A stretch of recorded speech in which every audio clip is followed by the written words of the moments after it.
as melhores histórias de terror e nonsense. Se acomode e venha comigo.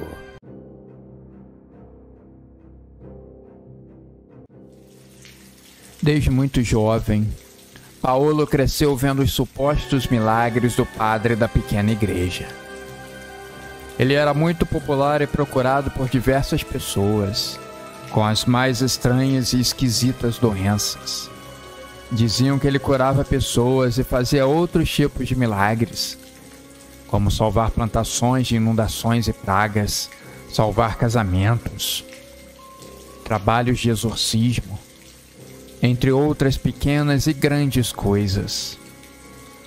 O jovem Paolo havia decidido que seu destino seria servir a Deus e ajudar as pessoas até o último dos seus dias. Mas os seus pais, que eram servos humildes, porém muito supersticiosos, sempre o advertiram: Paolo, meu filho, tenha muito cuidado com o que deseja. Sei que vem do fundo do seu coração, mas nem tudo que reluz dentro da igreja vem do céu. Pouco antes de Paolo completar 18 anos, o padre milagreiro havia sumido sem deixar vestígios, deixando aquela cidade desamparada. O homem simplesmente havia evaporado no ar. O que se sabe é que na noite anterior ao seu sumiço, tinham ouvido gritos dentro da igreja, um barulho de quebradeira e depois um silêncio terrível. Mas a pessoa que contou a história era um bêbado bastante conhecido, que vivia vagando sujo e pedindo esmolas pelas ruas para poder beber mais. As pessoas não levaram a sério o seu relato. Depois desse fatídico dia, ninguém nunca mais teve notícias ou ouviu falar do padre. Então, não dando ouvido aos pais e sabendo do fardo enorme que sua vida teria a partir de então, Paolo entrou no monastério. Ali, ele precisava seguir uma rotina muito rígida. Orações ao amanhecer, estudo das escrituras e vigílias silenciosas que chegavam a durar a noite inteira, até derreter uma vela enorme. Paolo devorava os textos sagrados com fervor, mas foi um manuscrito que ele encontrou bem escondido nas prateleiras mais altas da biblioteca que mudou a sua percepção para sempre. Ali estavam relatos proibidos e banidos pela igreja. Relatos reais de exorcismo, contando tudo nos seus mínimos detalhes. Paolo sabia que estava lendo algo que era para ter sido queimado e destruído, mas que por algum motivo alguém escondeu aquilo ali. Havia muitos relatos de padres jovens e até mesmo idosos experientes que haviam enlouquecido após conhecerem as verdades inomináveis. Nessa hora, Paolo fechou o livro e ficou pensando: será que aconteceu algo parecido com o padre anterior? Ele não gostava desse pensamento e voltou a esconder o livro no mesmo lugar que tinha encontrado. Amanhã eu leio mais, ele pensou. Paolo experimentou naquela noite um pesadelo terrível. Ele sonhou que andava pelo monastério e ele estava completamente deserto. Gritava pelo nome das pessoas, mas ninguém respondia. O ar estava muito pesado. Ele sentia uma amargura, um desespero repentino, uma vontade de desistir de tudo. Algo terrível. O seu peito começou a queimar e ele tocou o seu crucifixo. No primeiro momento estranhou o toque, e sempre que ele olhava diretamente para ele, viu a imagem de Cristo se distorcer, o seu corpo se contorcendo naquele pedaço de madeira. Aos poucos a imagem de Cristo foi sumindo, dando lugar a uma criatura medonha cheia de maldade e exalando um fedor terrível. Paolo acordou desesperado, sabendo que o mal era real. Ele começou naquele momento a entender o preço do conhecimento. Ele não era barato. Poderia custar até mais do que sua vida. Poderia custar a sua alma. Depois de se acalmar, ele continuou com seus estudos por mais dias. Mas conforme o tempo foi passando, os seus pesadelos pioraram. Nas missas, as vozes dos seus irmãos de fé soavam distantes e começavam a ser substituídas por sussurros e palavras que o jovem Paolo não conhecia, uma linguagem há muito tempo perdida. O medo tomou conta do seu espírito. A todo momento ele tinha a impressão que sombras espreitavam entre os lugares que as luzes trêmulas não chegavam. Paolo começou a questionar se o próprio Deus ainda escutava as suas rezas. Depois de 2 semanas nessa batalha terrível, certa noite ele acordou assustado, suando demais. No seu dormitório havia um espelho bem na sua frente. Assim que ele olhou, o seu reflexo mostrava sua imagem, mas não da forma que ele a conhecia. Sua pele estava corroída, seus olhos estavam afundados, a sua boca estava caída para o lado, quase despencando pelo queixo. Ele se apegou ao crucifixo e começou a queimar no seu peito. E em um rompante de horror, Paolo socou o espelho dando um grito desesperado. O vidro cedeu e estilhaços perfuraram a sua pele. Seus dedos se dobraram sob a força do seu golpe. Um som de osso quebrando foi como um clarão de luz na sua mente, a entorpecendo na hora. E então, ele caiu no chão. Quando Paolo se levantou minutos depois, a dor foi insuportável. Um calor subiu pelo seu braço, como se estivesse mergulhado nas chamas do inferno. Paolo caiu de joelhos. Lágrimas de desespero começaram a escorrer do seu rosto. Foi então que uma voz surgiu, bem suave, calma, a brisa na tempestade. Ela veio em forma de sussurro, vinda de todos os cantos e de lugar nenhum ao mesmo tempo. Você viu demais, jovem padre. Você adquiriu conhecimentos proibidos. Agora não tem mais volta. A sabedoria é um fardo, e o preço a ser pago por ela às vezes é enorme demais. Paolo entenderia isso da pior maneira. Algumas verdades jamais deveriam ser descobertas.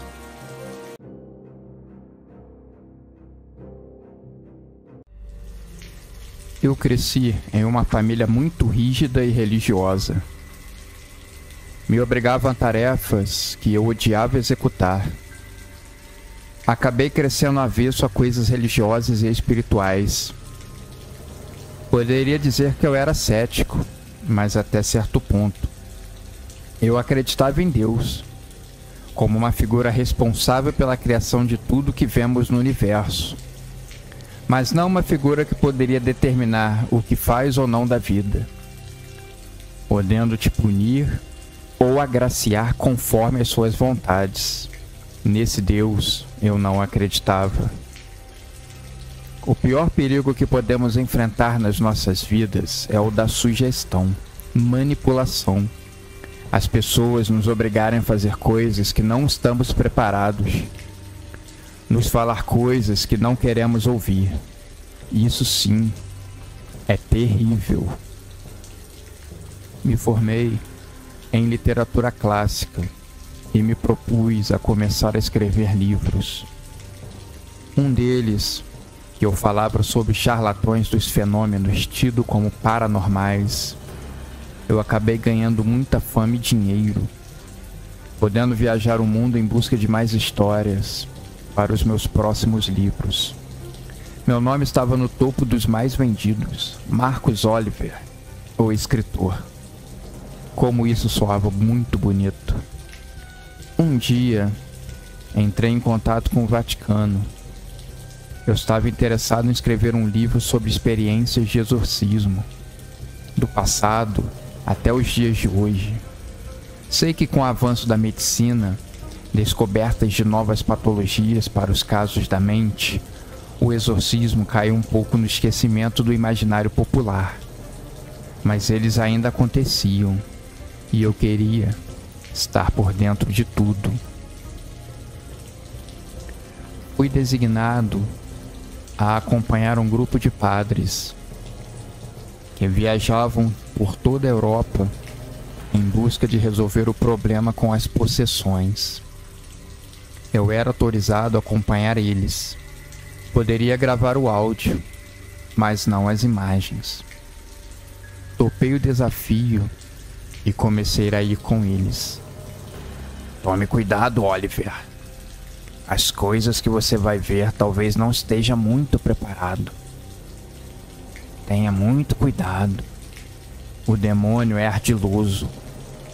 Ele não permite nenhum deslize. Ele invade sua mente de uma maneira terrível. O padre que tinha me dito isso era bastante experiente. Ele era bastante idoso, mas possuía uma vitalidade que muitos jovens de 20 anos não tinham, e isso me impressionava. Mas o padre talvez não soubesse que eu estava ali justamente para desmascarar essa prática medieval e arcaica. Que eu estava ali para escrever um livro justamente condenando isso. Ou talvez ele soubesse, e um ingênuo da história fosse eu. Acontece. Quando chegamos na casa do primeiro caso que presenciei, logo percebi o padrão do que eu já havia lido anteriormente. Casa simples, interior do país, isolado dos grandes centros, ambiente propício a esse tipo de caso. Uma esquizofrenia ou algo parecido facilmente seria reconhecido como possessão demoníaca ou algo do tipo. Mas o que eu presenciei, só tenho nas fitas para ouvir. Foi algo um pouco perturbador para quem tem a mente mais fraca. Algo pesado mesmo. Era uma mulher já adulta, na casa dos 20 e poucos anos. Ela estava com uma força além do normal. O corpo humano, em momentos de perigo e tensão, libera uma força extra. A ciência e a biologia são incríveis mesmo. Depois de muito lutarem, os padres conseguiram controlar a jovem. Com muita reza, água benta, e invocações de Deus com o crucifixo, palavras em latim e tudo mais, a jovem que estava amarrada na cama se acalmou e dormiu. Amanhã voltaremos, Oliver. Esse é um caso tranquilo. Acredito que em poucos dias o demônio será expulso. A jovem deve se recuperar muito bem depois. O padre falava com uma calma e convicção impressionante. Só me assustei com o caso tranquilo. Ficava imaginando qual seria o perigoso. Eles correriam risco de vida? Só sei que a jovem se recuperar me deixou feliz. Já li sobre muitos casos que a pessoa que estava sendo exorcizada morria, sem nenhuma chance de recuperação. Era triste, mas acontecia em muitos casos. Voltamos naquela mesma casa mais 2 vezes, até o que os padres anunciaram que ela estava livre do demônio. Na minha mente eu pensava, não havia demônio nenhum, era óbvio. Mas se a mulher vai se recuperar mesmo totalmente, eu precisaria fazer uma visita semanas depois, para ver como as coisas estavam. Precisava contar isso no meu livro. Depois desse caso, precisei esperar mais de uma semana para que tivesse um outro chamado. Notei que os padres estavam muito preocupados. Parecia ser algo terrível. Um chamado que nenhum deles gostava de receber. Era um caso muito perigoso. Talvez o mais perigoso que eles já tivessem enfrentado. Eles tinham me dito que alguns padres locais haviam enlouquecido e tirado suas vidas. O caso era grave e causava preocupação. O padre chamado Bento, o mais velho e calmo, chegou para mim e falou: "Olha, Oliver, esse caso é muito grave. Acho melhor que você não vá. O poder desse demônio pode ser muito grande para nós. Você precisa tomar cuidado." Óbvio que ignorei essa frase de não ir. Eu vou e insisti com ele, e fazendo caras e bocas aceitou.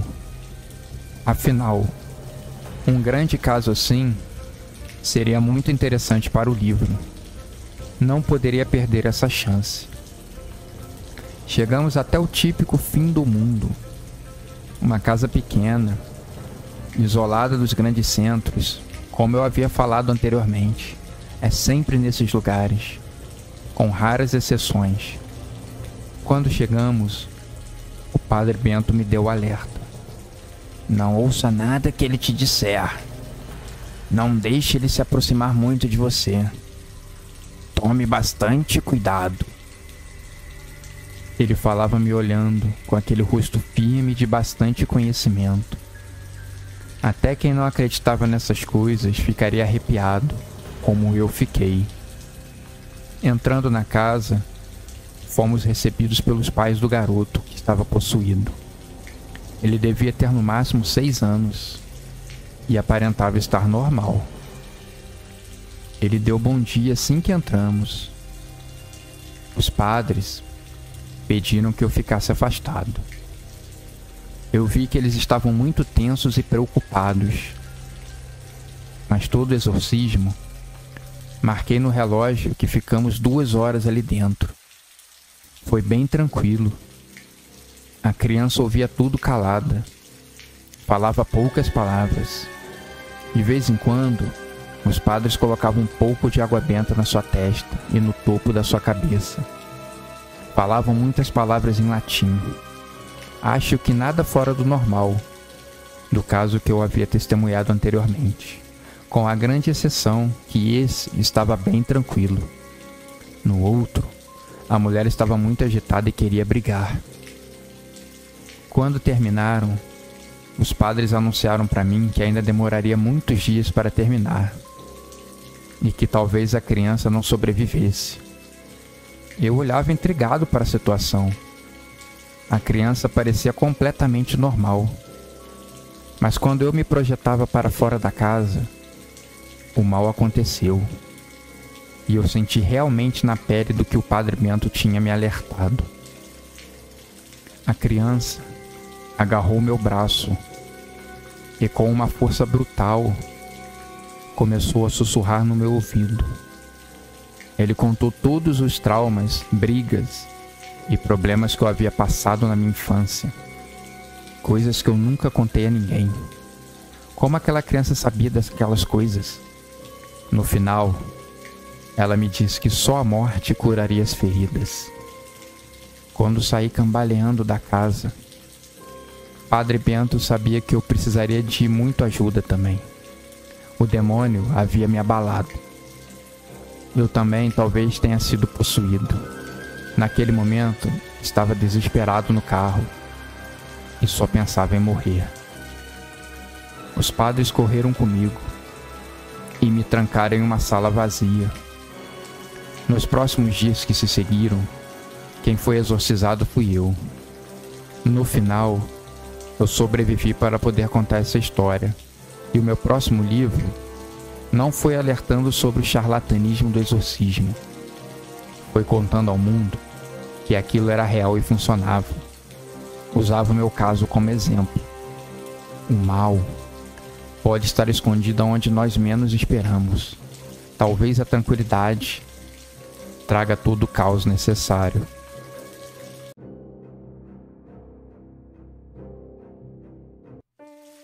Uma maldição ocorria naquela cidade. Desde muitas décadas atrás, dizia a lenda que existia um padre chamado Ambrósio, que era bastante caridoso, alimentava todo mundo que buscava sua paróquia, tirava dinheiro do bolso para ajudar as pessoas, levava a caridade para todos os cantos.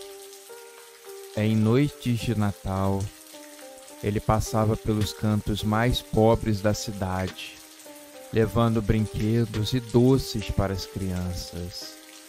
Ele era muito querido e amado. A sua igreja, nos dias de domingo, estavam sempre lotadas. As pessoas se aglomeravam até do lado de fora para ouvir a sua missa. Mas em um dia de inverno, enquanto as pessoas estavam se aquecendo contra o frio, um bandido entrou na igreja para roubar os aparatos de ouro, dinheiro, dízimo e até as doações. Alguém que talvez já esteja condenado ao inferno. Padre Ambrósio se levantou da cama assustado com o barulho e ele foi ver o que era. Acabou se deparando com o bandido. O padre tentou acalmar os ânimos, dizendo que não tinha necessidade de violência, que ali era a casa do Senhor e ele seria muito bem recebido. Meu filho, Deus quer o bem de todas as criaturas. Você pode abaixar esse facão e levar esse dinheiro que você está carregando. Ninguém vai fazer nada. Eu prometo a você. Mas nessa hora, Padre Ambrósio levantou o crucifixo para abençoar o pobre homem. Mas ele, assustado, achou que o padre ia brandir alguma arma.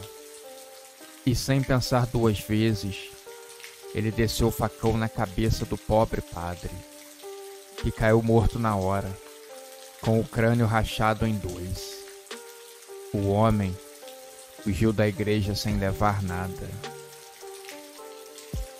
Esse mesmo assassino se entregou à polícia alguns dias mais tarde. Ele tremia e balbuciava sempre as mesmas palavras. O padre vem toda noite. O padre vem me pegar. Na cidade, as pessoas ficaram chocadas com o acontecimento. Mas no dia do enterro do pobre padre, que aconteceu na própria igreja, existia um pequeno cemitério que rondava toda a igreja do Cosme Velho, aonde o padre, entre outras pessoas religiosas importantes, já foram enterradas. Amado por todas as pessoas, elas não compareceram ao seu enterro. Apenas um outro padre, sendo obrigado a vir de outra igreja para dar os ritos finais, e o coveiro estavam presentes ali para dar um último adeus ao homem. O coveiro, antes de fechar o buraco, deixou uma rosa como despedida para tão santo homem. O espírito de Padre Ambrósio, vendo aquele descaso daquele povo que ele tanto amou e ajudou, o virando as costas naquele momento tão delicado. O seu espírito se descuidou e foi tomado de ódio e rancor, deixando o diabo fazer morada ali dentro. Desde a morte do Padre Ambrósio, aquele sino da antiga igreja do bairro Cosme Velho badalava sombriamente. As pessoas diziam que a cada toque uma alma era ceifada pelo espectro do Padre Ambrósio, que buscava companhia na eternidade do seu descanso. Muitas pessoas na cidade já diziam ter visto o espírito do homem andando por ela, com a cara fechada e amargurada, o crucifixo no peito, uma rosa na mão e apontando o dedo para as pessoas. Nenhum padre consegue ficar muito tempo naquela igreja. E mesmo aquela igreja passando por processos de verificação e purificação, ainda dizem que o Padre Ambrósio a assombra. Os padres chegam, ficam muito pouco tempo e depois vão embora, sem dizer uma palavra sequer. Mas as pessoas sabem, elas não são burras. Aquela igreja pertence ao fantasma do padre. Um bêbado, conhecido na cidade inteira, que bebia sua cachaça e ficava cantando e dançando por todos os cantos dela, seja no supermercado, na frente da farmácia e até na praça principal, fazendo raiva, ao mesmo tempo que também trazia alegria. Todas as pessoas o conheciam pelo nome de Mussum. Ele tinha um vira-latas branco com uma marca preta nos olhos. Ele chamava o cachorro de Palmito e era o seu fiel guarda-costas. Quando ele estava caído pelos chãos da cidade, Palmito não deixava nenhum estranho se aproximar. Agora, no meio da tarde, o sol estava a pino. Mussum estava caído no meio da praça principal da cidade. Pessoas notam que ele se levanta do chão rapidamente. Fica balançando a cabeça em forma afirmativa, como se estivesse obedecendo uma ordem. E depois, ele senta no banco da praça muito quieto. Horas mais tarde, naquela mesma noite, Mussum, movido pela sua imensa embriaguez, decidiu entrar na antiga igreja do Cosme Velho. Ele estava acompanhado do fiel escudeiro, o cachorro Palmito. Mussum entrou pelo cemitério que rondava a igreja e aonde estava enterrado o Padre Ambrósio. O relógio dizia que faltavam 2 minutos para meia-noite, hora em que o sino ia soar. Mussum retirou a sua garrafa de cachaça da bolsa e deu mais um gole. E assim que notou que a garrafa estava vazia, xingou bastante e com muita raiva jogou ela para o lado. A garrafa caiu em cima justamente do túmulo do Padre Ambrósio. Mussum, olhando a garrafa caída, deixou para lá e foi na direção da porta da igreja, batendo 3 vezes e pedindo que o deixassem entrar. Ele tinha um chamado. A meia-noite chegou. O sino soou uma vez. Palmito latiu agitado e Mussum sentiu um calafrio percorrer a sua espinha. Quando o sino da igreja soou pela segunda vez, ele viu uma sombra se mover entre as lápides. Ignorando o instinto de fuga, Mussum seguiu em frente, batendo na porta maciça de madeira da igreja e pedindo para entrar, repetindo que ele tinha um chamado. Ao terceiro badalar do sino, a sombra tomou forma humana. O rosto estava escondido sob uma capa preta. Com uma risada macabra, Padre Ambrósio apareceu diante daquele pobre homem, seus olhos vazios como a morte. Palmito gritou de medo e correu para longe, com o rabo entre as pernas. Mussum viu o brilho de uma lâmina que refletiu a luz da lua, e antes que ele pudesse gritar, o padre brandiu a sua foice, que aos poucos foi sugando a vida do pobre morador de rua.